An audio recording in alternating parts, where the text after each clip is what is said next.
Greetings, I am Herbert Erpaderp, and today I'm going to build a truck. What kind of truck? You probably aren't asking because you've seen the title and can see the box. Well, it's a Bedford QLD 3-ton 4x4 cargo truck. Yes, we know! This is a 28mm scale plastic wargaming kit from Rubicon models. The back of the box looks like your average Rubicon box, though it is a little bit sparse looking because there's only one image for the colour guide and there's not a lot of words, but that's fine. I think most of you probably aren't really here for what's on the back of the box, but rather what's inside of it. So let's have a look at that. There are 2 sprues full of all sorts of truck bits, and they are the high standard of quality I've come to expect from Rubicon's plastic.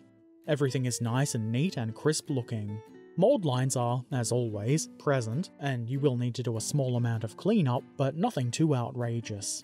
The detailing is good, though of course, it is primarily intended as a gaming piece, though if you do want to use it as a display piece in a diorama or whatever, it would work quite well for that. It does mean that there is a little bit of detail that might be simplified or just omitted, both to make it easier to mould and build, but also to make sure that it's sturdy enough to be played with. Rubicon do a pretty good job with their detail, especially in their newer kits, and this one is relatively new. They seem to be quite dedicated to improving their models with every release, and if you've seen any of my Rubicon videos before, you'll have heard me say something like that about 1,000 times. The canvas cover, and particularly the ropes here, are a good example of nice detailing. I think it looks rather nice, and it'll look even better when there's some paint on it. In addition to the 2 sprues, there's a cab. This is really nicely moulded, and it should make it much easier to put together than if we had to put the walls on separately, for example. Very good. Decals are included, and there's a lot of markings to choose from here. These are kind of generic UK truck decals, so it's probably quite useful to hold on to, even after you've used them on this truck. These look to be the same good quality as every other Rubicon decal sheet I've encountered. And in even more unsurprising news, the instructions are also the same good quality I've come to expect. This is not an overly complicated build, so the instructions don't need to be complicated either, and they're not. They're simple and easy enough to follow. Options are clearly shown, and I had no real issues using the instructions to glue the bits of plastic together. Let's see some of that gluing together of bits of plastic now. Because I'm a rebel, I ignore the first step, which says to assemble the driver. I won't be using the driver, so I move straight to step 2, which is to glue the steering column into the steering wheel. This is just as simple as it looks, unless for some reason you think it looks difficult. I rotate the assembly so that I can see if it's on nice and straight, and it's not, but it doesn't have too much of a wobble to it, so it's fine. Now it's time to add some details to the cab. First, I add the dashboard part, which, as you can see, has a little clippy thing in it for the steering column. This drops into place nice and easy. Headlamps, on the front of the cab, obviously, come next. There's a couple of little mounts for these to slot onto, and they do so easily enough, though you may find you need to do a little bit of nudging and fiddling to get them on nice and neat. A tiny little radiator cap goes here at the top of the radiator, if you can believe that. And then we have this little bar thing. There is a slight problem with this. This will drop right into the cab part, much further than it should, at least on the right hand side, and it shouldn't do that. The solution I came up with was just to not install it. Oh yeah, good solution, Herbert! Instead, I glue the cab interior into place first. But before that, it seemed like a pretty good idea to put the steering wheel in. Then, that interior assembly can be installed inside the cab. This is simple enough and it went together with no issue. You may have to nudge the steering wheel into the correct position, but I wouldn't really call that an issue, or in any way challenging. And now, the front bar thing. Is it a bumper? I have no idea. Anyway, it will sit in the correct position now, so we might as well glue it into place. Below that, I add this piece of what I think is stowage. I guess it could be left off if you prefer. Underneath it there is what seems to be the crank for the starting of the engine. Obviously I've put this part on because I would never rebel against the instructions. That was the first thing you did! Shh. The rear wall goes into place next, and this is pretty easy to do. I, being a bit of a dunderhead, initially tried to install this upside down, and was a little bit confused before I realised my mistake. This is so much easier if you've got the part the right way up. It looks pretty good too. The roof goes on next, and I did have to nudge it a little bit, but it almost drops right into place.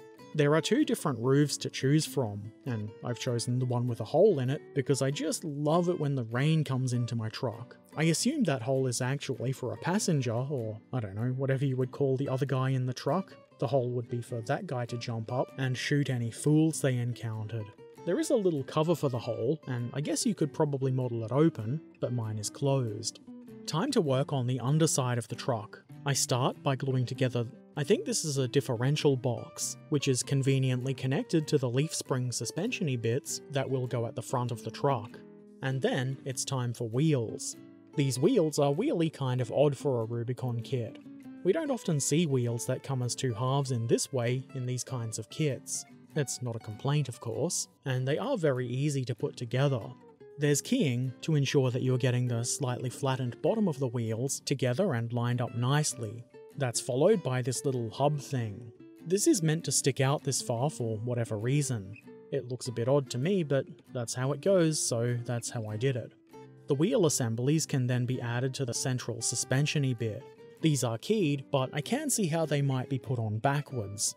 There's a couple of little nubbins on the inside of the wheel, and these should be facing toward the rear. That's where we'll attach the, whatever you would call this little steering bar thingy. This assembly does go together pretty easily, though I would certainly suggest being careful to get all of the things nice and straight. There's enough play in these parts that I can see it being possible to glue things together and out of alignment, and we don't want that now, do we? That's only 2 wheels, so let's put together another 2. They're pretty much the same as the first pair, but the keying is a bit different, which has the added benefit of stopping you from putting the wrong sets of wheels together. There's also a little hub part, just like on the first wheels. This one sits a little bit closer to the rim though. Still pretty much the same easy assembly as the other one. There's another differential thingy these wheels can be glued onto, this time without leaf springs. As before, pay attention to how straight you've got these parts together. I'm sure you don't want wonky axles, because that's how you get wonky wheels. And who wants that? Nobody. Now, it's time to build the body. This means I'm a bodybuilder. Ha ha ha! I start, as any good bodybuilder does, by adding the mud flaps. These are shaped such that it should be pretty hard to put them on the wrong way. That body assembly can then be glued onto the frame.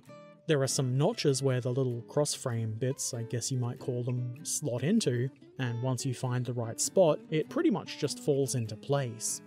Next, there's an optional storage rack for jerry cans. For some reason I had a kind of difficult time getting the jerry cans into place nice and straight, but I did get them into place, neatly enough, in the end. This part is optional, but I figured it would look interesting, so I wanted to use it. Then I add the stowage boxes. There are notches in the frame to guide where these go, and it's not at all difficult to put these on. The jerry can rack goes on in the same way. I really enjoyed doing the wheels, so let's just do one more wheel for the fun of it. This is actually the spare wheel, and unsurprisingly, it goes together just like the other ones, though this time there isn't a hub thing. Next, I glue the 2 halves of the fuel tank together, and this is just as easy as it looks. Then I take both of those parts and glue them onto this rack. I figure putting the fuel tank on first is a good idea, because it kind of helps guide the spare wheel into place. Nothing too tricky here. I set that aside to bond, and start working on the cargo compartment. You can see that the side parts come with the upper roof support thingies moulded into them, and if you want to build the version with the canvas cover, like I do, you'll have to cut those off, and that includes the little bit down the side. The result is a bit messy, and I'm sure if you wanted to, you could put more effort into it than I did and make it look perfect, but I was working under the assumption that the canvas cover would cover this mess, and fortunately, it does. You can also build this model with just the frame part that would support the canvas, and if you do want to do that, make sure you don't cut those supports off like I did. You'll need them. Next, I glue the side parts onto the body. This is pretty easy, and the parts are keyed, so you should easily be able to tell when you've got the part in the right spot. The ends of the body come next, and these aren't hard to install, though they don't quite drop right into place. I found I had to apply some pressure to get the parts to sit nice and square, though nothing especially challenging. I follow that by installing the fuel tank and spare wheel rack, which is nice, and there's a couple of obvious guide pins to help with this. Now it's time to build that canvas cover. This does go together in a particular way, and you can see the roof and side part don't line up if you've got it on wrong. The way to avoid this is by not putting the parts together wrong.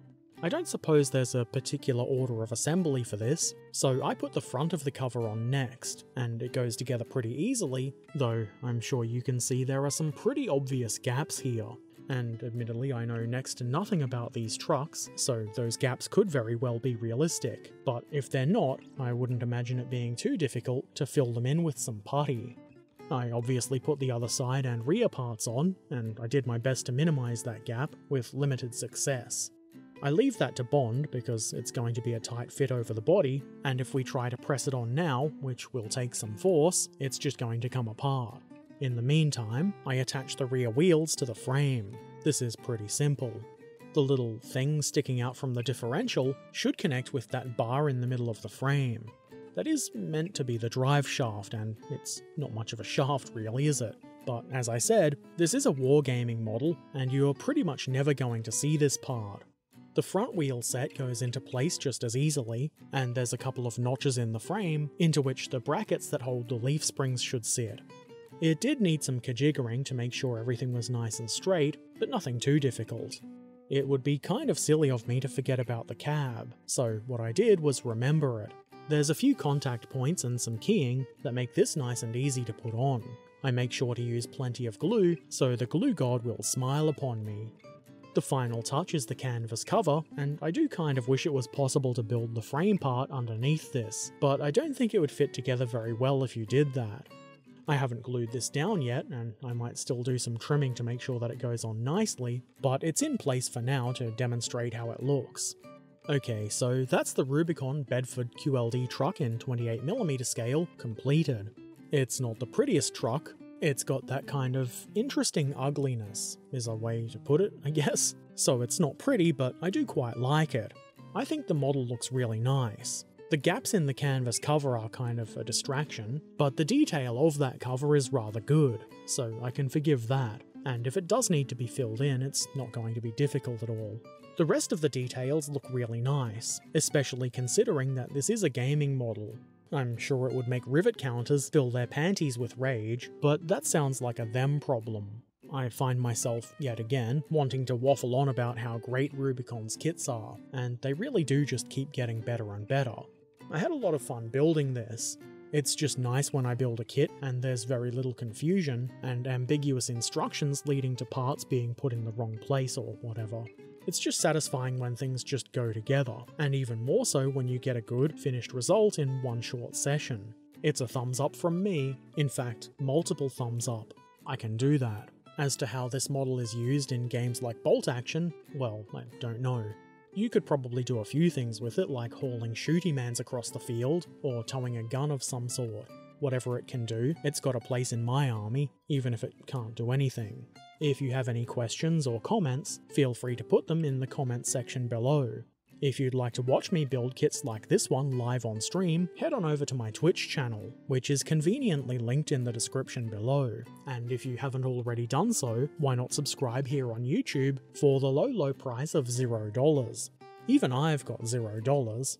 Or if you've got the means and you want to help Herbert Erpaderp do Herbert Erpaderp things, and see my videos a bit early, consider becoming a patron. You can find links to Patreon, and all of my other things like Discord and social media, in the description below. And as always, I shall return soon. So until then, be excellent to each other, have a wonderful day, and thanks for watching. Farewell.